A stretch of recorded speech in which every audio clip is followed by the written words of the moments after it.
Buenas tardes, hermanos. Nosotros somos el matrimonio de Olga y Carmelo. Hoy nos toca compartirles un hermoso tema del crecimiento 2.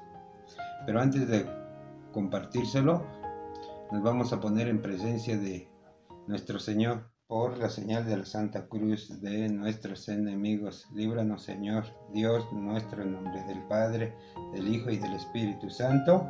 Amén. Santísima Trinidad, que eres un solo Dios, hoy en esta bendita tarde te hago humildemente que te hagas presente aquí con nosotros para poderles compartir este tema a mis hermanos que lo están viendo. Mamita María, sabemos que tú estás con nosotros, que también estás presente.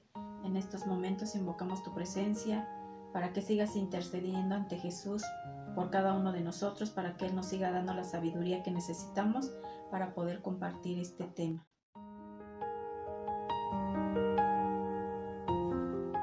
Vamos a compartirle la clase número 1 del crecimiento 2, la amistad con Dios. ¿Cómo podemos hacer amistad con Dios? Por medio de la gracia, ¿verdad? La gracia que hay en la confesión y la comunión y cómo mantener la vida cristiana. Vamos a ver el inciso A, la gracia. Antes de recibir el bautismo en el Espíritu, caíamos tan frecuentemente en pecado que nos volvimos indiferentes. Estábamos muertos, nos hicimos esclavos del pecado, ¿verdad? ¿Cómo es esto? Que antes de que nos bautizáramos vivimos en pecado, ¿verdad? ¿Por qué? Porque no tenemos todavía el Espíritu Santo. Pero después de que nos bautizan, ya somos hijos de Dios. ¿Por qué? Porque el Espíritu Santo, como sabemos, desciende sobre nosotros. Entonces ahí ya pasamos a ser hijos de Dios. Y esto lo vemos en el libro de Romanos capítulo 8, versículo 1 y 2. Dice, por consiguiente, ningún condenado pasa ya sobre los que están en Cristo Jesús, porque la ley del Espíritu que da la vida en Cristo Jesús te liberó de la ley del pecado y de la muerte. Palabra de Dios. Te alabamos, Señor. Como ven, hermanos, con el Espíritu Santo, Dios nos liberó, con su muerte nos liberó, y su Espíritu Santo es el que nos transforma, es el que ya nos hace libres del pecado, ¿verdad? Una de las primeras cosas que nos suceden cuando somos dirigidos por el Espíritu Santo es que nuestra conciencia se vuelve sensitiva, ¿verdad? Y ahí percibimos lo que Dios quiere de nosotros, lo que Dios le agrada a nosotros, pero solamente si nosotros nos dejamos dirigir por el Espíritu Santo. La gracia de Dios es la presencia de Dios en nosotros cuando nos mantenemos en comunión con Él. Es que el velo ha sido quitado de nuestros ojos y distinguimos lo que Dios pide de nosotros, ¿verdad?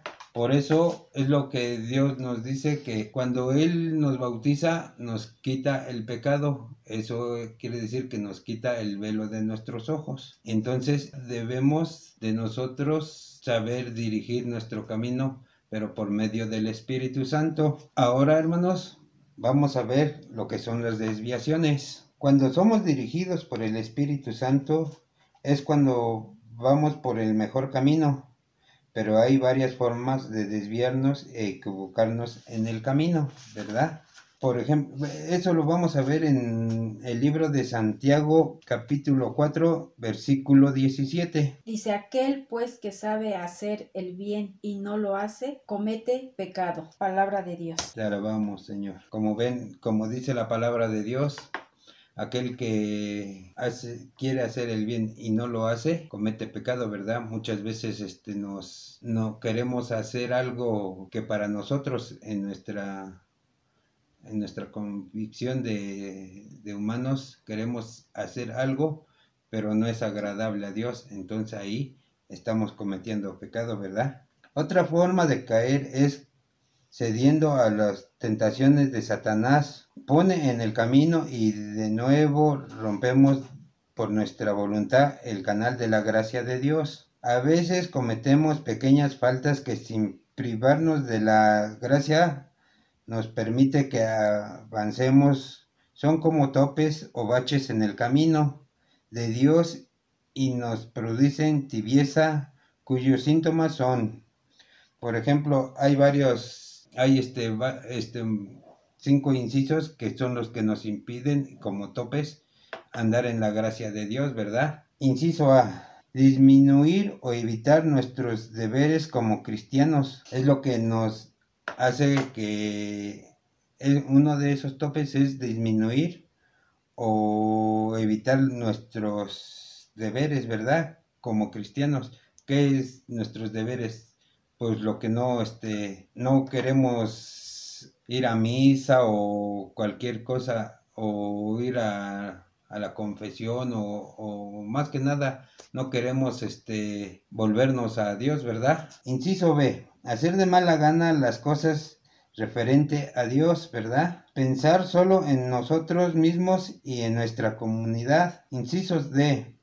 Tener conversaciones oxisas o vanas. Inciso E. No evitar caer en pecadillos. Inciso F. Obrar por motivos humanos. Como ven, hermanos, estas son algunas de las desviaciones que podemos tener nosotros, ¿verdad? Esto lo vemos en el libro de Hebreos, capítulo 12, versículos 5 al 11. Dice, han echado en olvido la exhortación que como a hijos se les dirige. Hijo mío, no menosprecies la corrección del Señor, ni te desanimes al ser reprendido por él, pues a quien ama el Señor lo corrige y azota a todos los hijos que reconoce.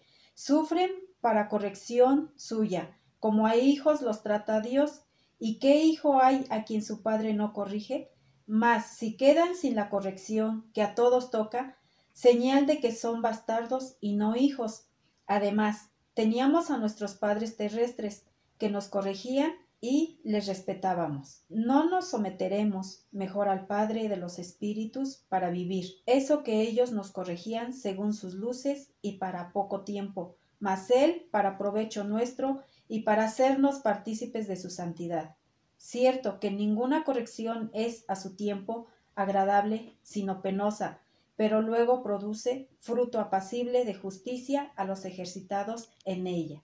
Palabra de Dios. Te alabamos. Ahora vamos a ver en el C que nos dice la confesión. La gracia divina se nos comunica muy especialmente por los sacramentos, pero el seguir los ritos exteriores sin un compromiso interior no nos comunica la vida divina. La confesión tendrá valor en relación al arrepentimiento que tengamos de haber pecado. La sinceridad es el punto clave. Al confesar nuestro pecado, renunciamos a él y tendremos que negarnos a hacerlo más. Tendremos que acostumbrarnos a decir no al pecado. Pues aquí en la confesión también nos está hablando de que pues debemos de arrepentirnos del pecado. Es la reconciliación que vamos a tener para dejar nuestro pecado. Pero tampoco es bueno que, como en algunas ocasiones dicen los sacerdotes, te vienes a confesar, a lo mejor hasta cada 8 días, cada tercer día te quieres confesar. ¿Por qué? Porque estás cometiendo el mismo pecado.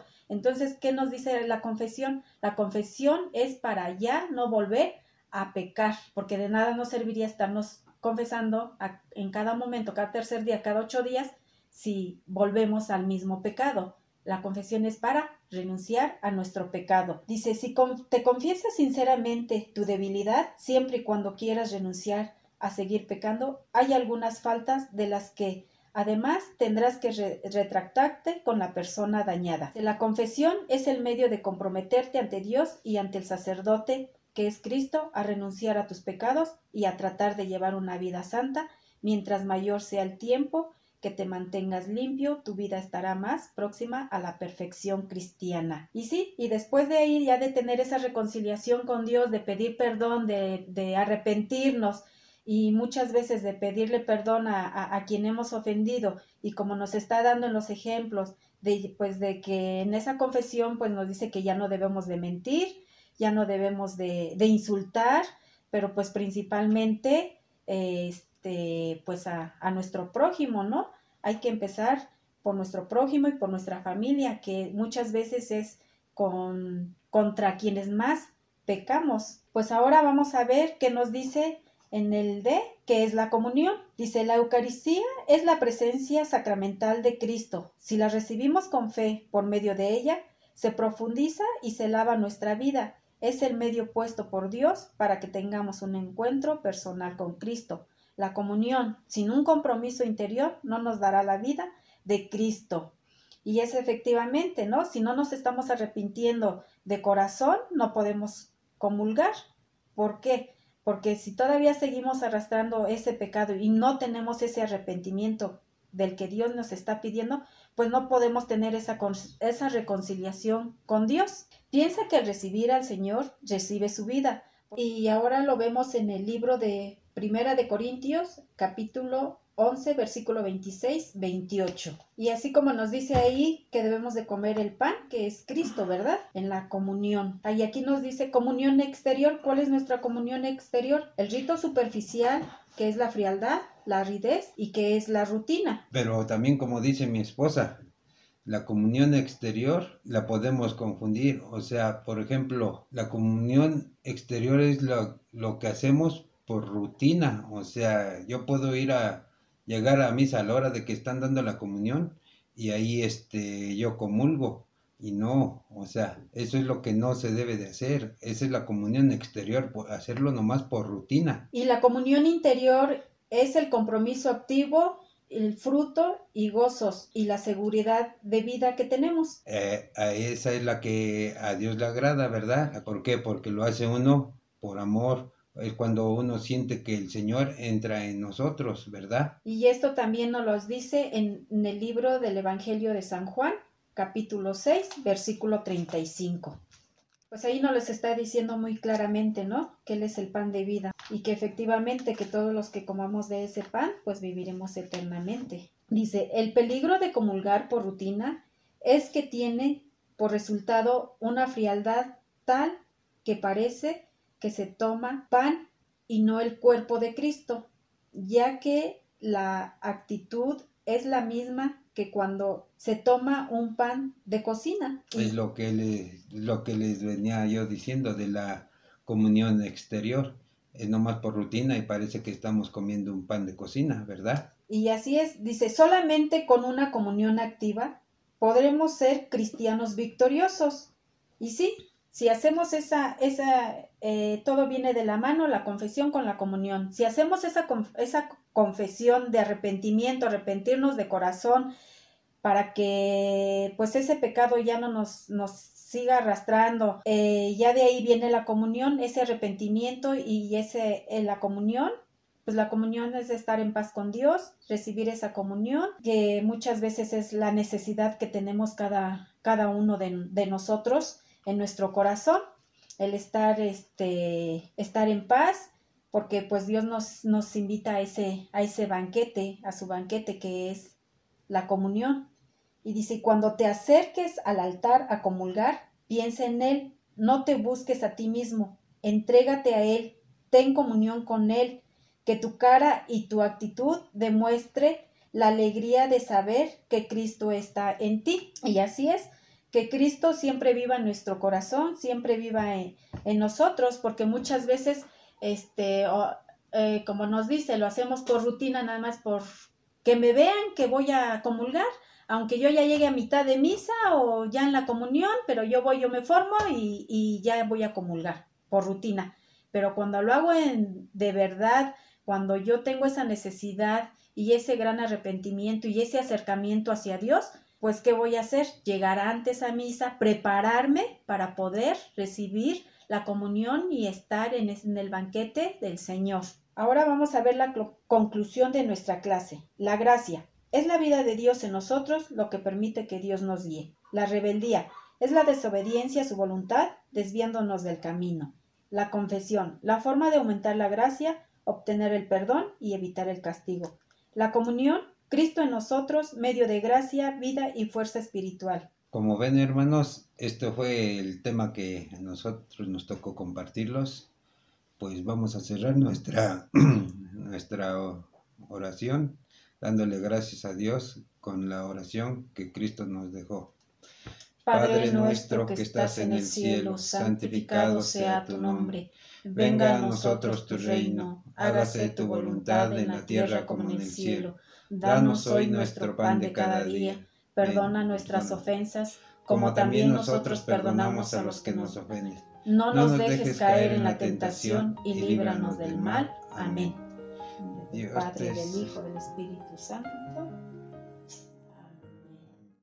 Enséñame